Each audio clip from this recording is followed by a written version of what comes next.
Assalamualaikum students. Today we are going to discuss our next lecture from chapter number 5 physical states of matter density. तो बेटा यहाँ पे हम जो liquid की नेक्स्ट प्रॉपर्टी है डेंसिटी ऑफ लिक्विड को क्या करेंगे, यहाँ पे एक्सप्लेन करेंगे। बेसिकली हम सबसे पहले बताएंगे कि डेंसिटी होती क्या है और फिर हम जाके लिक्विड और गैसेस की डेंसिटी के दरमियान जो है कंपेयर करेंगे कि लिक्विड और सॉलिड की डेंसिटी में कौन सा ज़्यादा डेंसर है और कौन सा कम डेंसर है। और फिर इसकी रीज़न देखेंगे कि जो लिक्विड की डेंसिटी है वो गैस से हाई क्यों है और गैसेस की जो डेंसिटी है वो लिक्विड से कम क्यों है। फिर उसके बाद डिफरेंट एग्जांपल्स को हम क्लियर करेंगे कि कौन डिफरेंट लिक्विड्स को देख के हम उसकी एग्जांपल्स यहाँ पे शेयर करेंगे कि कौन से लिक्विड की किस तरह डेंसिटी होती है, कि डिफरेंट लिक्विड्स होंगे तो उनकी डेंसिटी क्या होगी। तो सबसे पहले हम इसको डिफाइन करते हैं। Density of liquids depends upon its mass per unit volume. तो लिक्विड की जो डेंसिटी है वो डिपेंड करती है बेटा मैस पर यूनिट वॉल्यूम पर, बिकॉज डेंसिटी का फार्मूला भी क्या है बेटा, D = m/v। तो ये जो डेंसिटी है मैस के डायरेक्टली प्रोपोर्शनल होती है और वॉल्यूम के इनवर्सली प्रोपोर्शनल होती है। मतलब कहने का ये है कि अगर मैस ज़्यादा होगा तो डेंसिटी ज़्यादा होगी, और अगर वॉल्यूम से इसका इन्वर्स रिलेशन है और मैस से इसका डायरेक्ट रिलेशन है। तो आपको पता है कि लिक्विड का जो मैस है एज़ कम्पेयर टू गैसेस वो क्या होता है, हाई होता है। तो that's why the density of liquid is greater than that of gases.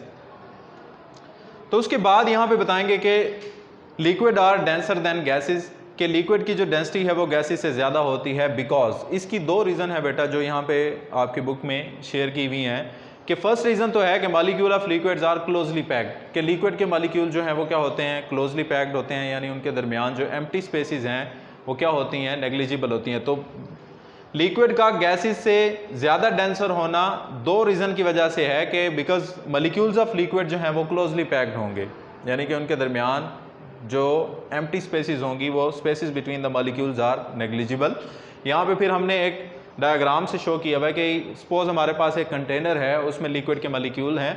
तो यहाँ पे देखें कि इनके दरमियान जो एम्प्टी स्पेसिस हैं आपको बिल्कुल ना होने के बराबर नज़र आ रही होंगी। और उसके बाद यहाँ पे देख लें कि दूसरी डायग्राम में आपके पास गैस मॉलिक्यूल्स हैं। गैस मॉलिक्यूल्स ये देखें कि इनके दरमियान जो एम्प्टी स्पेसिस हैं वो बहुत ज़्यादा हैं और इनका वॉल्यूम क्या होता है बेटा, ज़्यादा होता है। और आपके पास जो डेंसिटी का फार्मूला है D = m/v, मतलब लिक्विड्स का वॉल्यूम अगर हम देख लें तो वो वॉल्यूम ये है, और गैसेस के वॉल्यूम को कंपैरिजन कर लें तो गैसेस का वॉल्यूम देखें बहुत ज़्यादा है। वॉल्यूम हाई होने की वजह से देखें डेंसिटी का वॉल्यूम के साथ इन्वर्स रिलेशन है, तो गैस का जो मॉलिक्यूल्स हैं उनके दरमियान एम्प्टी स्पेसिस ज़्यादा होने की वजह से वॉल्यूम ज़्यादा होता है, जिसकी वजह से गैस की डेंसिटी जो है वो लो होगी। और लिक्विड का जो वॉल्यूम कम होता है तो वॉल्यूम कम है तो डेंसिटी क्या होगी बेटा, ज़्यादा होगी। और लिक्विड की जो डेंसिटी है वो क्या होती है, as compare to gases high होती है। एज़ कम्पेयर टू गैसेस क्या होती है बेटा, हाई होती है। तो इसकी दो रीज़न हमने दे दी कि liquid are denser than gases because molecules of liquid are closely packed, जो कि मैंने आपको डायग्राम में भी शो कराया। और दूसरी रीज़न मैंने आपको क्या बताई बेटा, spaces between the molecules are negligible, यानी कि मॉलिक्यूल के दरमियान जो स्पेसिस होंगी वो क्या होती हैं, नेग्लिजिबल होती हैं, मतलब ना होने के बराबर होती हैं। नेक्स्ट क्या है कि liquid molecules have strong intermolecular forces, के लिक्विड के मॉलिक्यूल के दरमियान इंटरमॉलिक्यूलर फोर्सेस जो हैं वो क्या होती हैं, स्ट्रॉन्ग होती हैं। यहाँ पे आपको नज़र भी आ रहा है कि मॉलिक्यूल बिल्कुल एक दूसरे के क्या है, क्लोजली पैक्ड हैं। तो that's why intermolecular forces are strong since they can not expand freely and have a fix volume. ये एक तो एक्सपेंड नहीं करते गैस के मॉलिक्यूल की तरह, और इनका जो वॉल्यूम होता है वो क्या होता है बेटा, फिक्स वॉल्यूम होता है। नेक्स्ट क्या है कि अगर हम इसको गैसेस के साथ कंपेयर करें, unlike gases they can not occupy all the available volume of the container, क्योंकि गैसेस की तरह ये तमाम वॉल्यूम को ऑक्यूपाई नहीं कर सकते। अब यहाँ पे मैंने डायग्राम में आपको दिखाया था कि देखें कि गैस के लिक्विड के जो मॉलिक्यूल हैं इनका वॉल्यूम जो है वो फिक्स्ड है। अब गैस के मॉलिक्यूल जो हैं इन्होंने पूरे के पूरे कंटेनर के अंदर जो स्पेस है उसको क्या किया हुआ है बेटा, ऑक्यूपाई किया हुआ है। लेकिन लिक्विड के मॉलिक्यूल जो हैं वो क्योंकि क्लोजली पैक्ड होने की वजह से वो पूरे वॉल्यूम को ऑक्यूपाई नहीं कर सकते, जिसकी वजह से इनकी डेंसिटी क्या होती है, ज़्यादा होती है। तो यहाँ पे मैंने रीज़न भी दिया कि that is the reason density of liquid is high. यही वजह है कि लिक्विड की जो डेंसिटी है एज़ कम्पेयर टू गैसेस वो क्या होती है, हाई होती है। अब यहाँ डिफरेंट एग्जाम्पल से हम आपको एक्सप्लेन करेंगे कि दो मेरे पास लिक्विड और वाटर की डेंसिटी को हम कंपेयर करेंगे तो डेंसिटी ऑफ वाटर यानी कि जो लिक्विड है इज़ 1 ग्राम पर सेंटीमीटर क्यूब और डेंसिटी ऑफ एयर जो है आपके पास यानी कि गैसेस की वो 0.01 ग्राम पर सेंटीमीटर क्यूब। अब आपके पास इसका यूनिट कैसे आएगा, आपको पता है कि D = m/v। आप इसको के मैस जो है वो किस में लेते हैं बेटा, ग्राम में लेते हैं, और वॉल्यूम किस में लेंगे, सेंटीमीटर क्यूब में।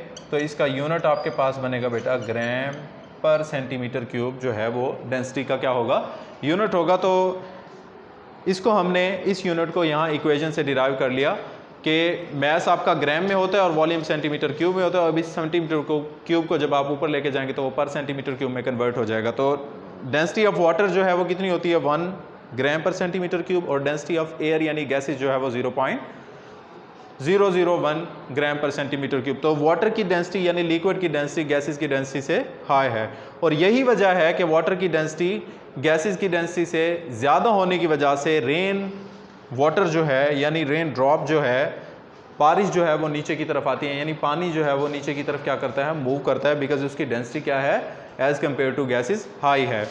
उसके अलावा फिर लास्ट में हम यहाँ पे बताएंगे कि density of liquid also very, यानी कि आपके पास डिफरेंट लिक्विड्स हैं तो डिफरेंट लिक्विड की डेंसिटी भी क्या हो सकती है बेटा, वेरी हो सकती है, चेंज हो सकती है। हमारे पास यहाँ पे 2 एग्जांपल हैं, एक तो हमने कैरोसिन ऑयल यानी मिट्टी का तेल लिया, और दूसरा आपके पास क्या है, हनी है। तो कैरोसिन ऑयल जो मिट्टी का तेल है आपको पता है ये फ्लोट ऑन वाटर, यानी कि ये पानी पे फ्लोट करता है। और उसके बाद जो आपके पास दूसरा है हनी, ये settle down in the water.